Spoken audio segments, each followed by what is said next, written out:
When did we become these sinking stones? When did we build this broken I'm Jeremy with ZTPMAG. I'm here with Daniel from Nothing More. How you doing, Daniel? I'm great. Happy to be here, Jeremy.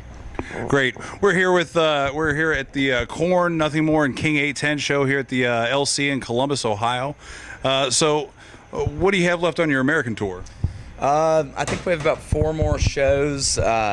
Opening for Korn tonight, then we're doing another headliner in Johnsonville, then another headliner in Augusta, then I think Birmingham, and finishing up with a Chevelle date in Peoria, Illinois. That's cool. Yeah, that's it for the year.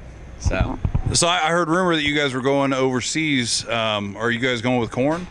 No, not going with Korn. We're actually in late February heading over to Soundwave to play that festival. We're on the same day as Faith No More and Soundgarden. I'm totally jealous. Yeah, that's going to be a blast. We've heard, it's just the most amazing thing to do. And straight from that, we're flying to the UK for a full month in Europe with Hailstorm. Main support on that tour. That's cool. Where in Europe? Pretty much everywhere. Berlin, we'll be going through northern Italy. I can't remember all the city dates. I haven't studied the calendar that far ahead yet, but super excited. Several shows in Germany, definitely hitting Paris, doing most of the UK. We just got back from the UK a couple weeks ago from, it was just a UK tour with the Pretty Reckless, and it's pretty much that whole tour again in the UK, and then, about 20 dates strewn all throughout Europe. Cool. So, you can never really trust Spotify. That's what I listen to it all, pretty much all day long. It says you got 2 albums, and it lies about all sorts of stuff, especially overseas bands. So, as far as Columbus is concerned, you guys kind of just blew up overnight. Like, all of a sudden, you're just getting all this airplay. And so, what was really the song that hit it off for you guys?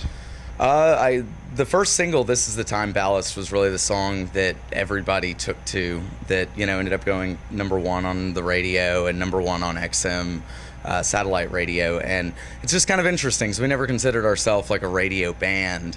And I think that song was probably all of our favorite off the album once the album was finished. But I don't know, we just never considered it a radio song either. We just had no idea that was going to happen. Right. So, I don't know, our climb to the top of the radio charts has really been kind of this surreal experience that, at least as a band, we didn't expect. We were ready to just go out there and, dig it fan by fan in the trenches, without anybody like that supporting. But it's all working out now, so we're very happy. Cool. So as a fan, kind of a musician every once in a while, I kind of imagine that first time that you guys hit, you really hit, is it kind of like the lottery, or is it just a gradual, it's coming, or? Yeah, I don't know, we've been a band a long time. We really started this thing, kind of took the vow of poverty, if you will, in 2005, and all dropped out of school and really kind of had this very, DIY mindset, let's go out and build it, let's build it fan by fan. And then, at the end of last year, that's when we started the label signing process with 11-7.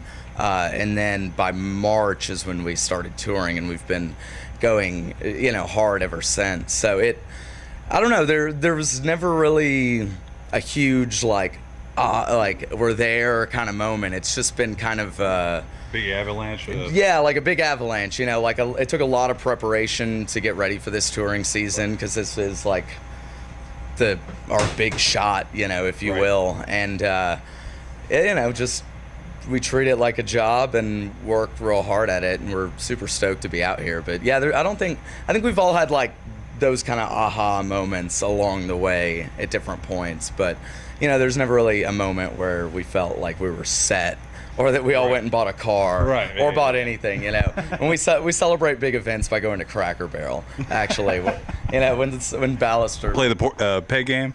Yeah, pretty much. Yeah, the golf tee game. It's a lot of fun. Mark's the best at it. If anyone was wondering, nobody can beat him.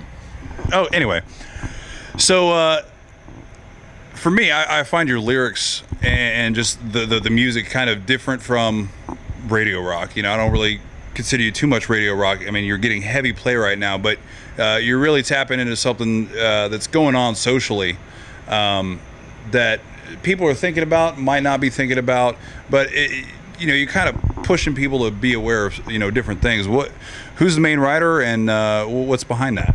Yeah, I mean, we all write. Like we all write the lyrics. We all write the music. Like there's not really any specific person that does all of one task. But I don't know. Just over the years, we all grew up in the church, and I guess like a lot of our lyrics are kind of geared around, I don't know, just that experience, and how as we've matured into men and had to make like big decisions on our own about our own spirituality and things like that, it's something that we're still very interested in. But I don't know, we just write from our personal experience with things like the church or other systems like government and things like that, and how we've seen just, I don't know, like not corruption of leadership. I don't want to say like I've ever come in contact with someone I would say is truly corrupt, but ultimately, we've all been in contact with leaders of some sort that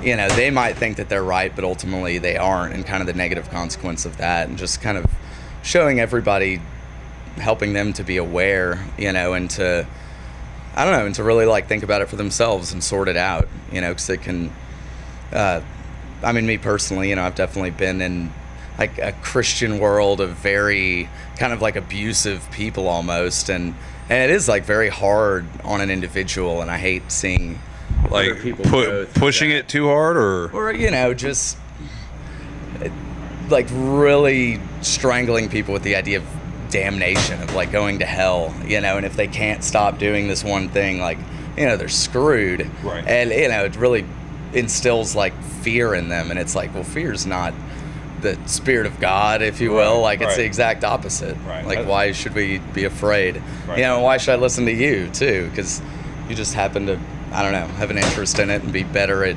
abstaining from something than somebody else doesn't make you a leader or put you in a position of power.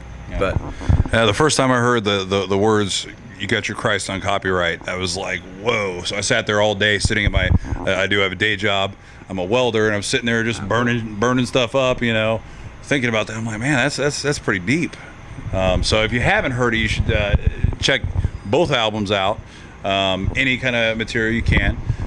So how long ago did you release the album? We actually released the album independently June of 2013. Okay. And then it got picked up, and 11/7 literally just turned the album around as is, and we released it the following June, worldwide. Cool. So it's been out a couple months, and since then, for the mass public. But there are a lot of people that have had it since, a year and a half, I guess, ago. So since you've had a little bit of time since it was re-released, have you started working on anything new? A little bit. We've been on the road just solid all year, and right now we're not in a bus. We're kind of in this homemade taco truck thing that has bunks in it. Do you sell tacos? Hello, we were on the road with Chevelle, and they made fun of us so much that at the end of that tour, the last day, we cooked tacos for them all, blaring mariachi music, out on the hood. It was a beautiful day. But I wish I could have been there for that. Yeah, no, we're starting to though. Definitely this next year we'll be heading up the next album writing process. Now, just last question, just curious. When you guys are on your journeys, you're not on stage. Do you guys sit and play your instruments, practice? Do you guys, or do you just, we've had so much of that, we just want to put it down? Yeah, there's a little bit of wanting to put it down, but we all sometimes we play, and we have been doing some writing on the road. Like we've had to kind of reconstruct some of our songs to do acoustic radio performances that, of course, we turned into incredibly complicated electronic performances. So we've been doing a lot of musical things in our downtime, but really I think most of our time is spent on social media and connecting with fans, and we try to stay on top of the Facebook and the Twitter and Instagram and all that. So I tell you, staying in touch with your fans, that's what everybody remembers. Anytime I talk about a band, people are like, oh, they don't talk, or this band really talks to their fans. They always, get on their Facebook and will actually directly address somebody, and they're pretty cool about it. So I think that's a big thing, and it's pretty cool that you guys are doing that. Yeah, so can you tell everybody where they could find you, Instagram and all that?